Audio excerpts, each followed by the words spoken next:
Warning: this article contains content some readers might find distressing.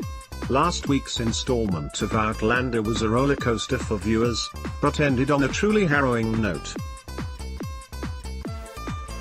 The episode started with Jamie Fraser, played by Sam Hugan, and Claire Fraser's, Katrina Ball, daughter Brianna, Sophie Skelton, reuniting with her lost love Roger Wakefield Mackenzie, Richard Rankin, in Wilmington, North Carolina. After an emotional moment for the pair, they decided to have a hand-fasting, which is a form of wedding for the time, and they culminated their love in an intense scene. But this was rapidly juxtaposed with an utterly harrowing twist when Brianna came across this season's despicable villain Stephen Bonnet, Ed Speleers. After a horrific argument with Roger that saw him deciding to go back through the stones to the 20th century, a heartbroken Brianna ended up in a local pub where she realized the Irish pirate had her mother's wedding ring from Jamie.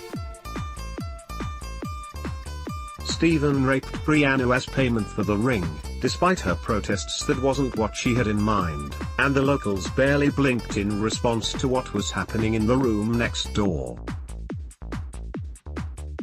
While this scene will undoubtedly set the redhead on her next journey through the latter half of the season and her ultimate reunion with her parents, executive producer Maril Davis has revealed the writer's room worked extensively to change the scene from the way it was written in the books.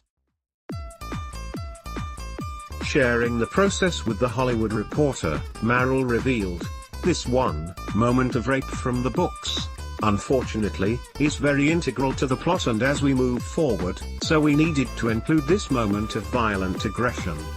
There is no easy way to portray rape on television. There just isn't. No matter if we see it, if we don't see it. The important thing for us is the aftermath, that it happened to this character and making sure that we are sensitive to the journey and that we're not shortchanging it at all." The producer explained how after talking to the director Jennifer Getzinger, the writers decided not to remain in the room with Brianna and Stephen for the duration of her abuse.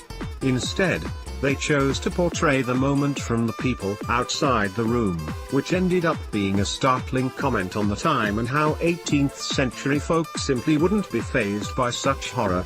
Whether we show the rape occurring or we're outside that room, it doesn't lessen the tragedy of that horrific experience for Brianna, Maril continued. But we also wanted to show the tragedy of this environment that she's in and thrust into this new world and the violence. And the fact that no one was going to help her and how awful that was. The writer went on to tease the next episode of the series, where viewers will see Brianna in the aftermath of her traumatic ordeal. For one thing, she won't want to be touched by anyone, and will struggle with how to cope with this change in her. As Maril said, they wanted to give that its time and give her that moment. But as to the other major change from the book to the show, the producer revealed she and the rest of the team didn't want to explore Brianna's torment through flashback form. "We felt like that's certainly an interesting way to go," Maril carried on. "But we wanted to see her struggle with it and not have to have her hide it. We see that she's working through this, and we stay on that journey with her as opposed to having to look back and seeing if we could track where this happened. We wanted to give Sophie the ability to play that as a character as how it would affect her moving forward because this is a life-altering moment."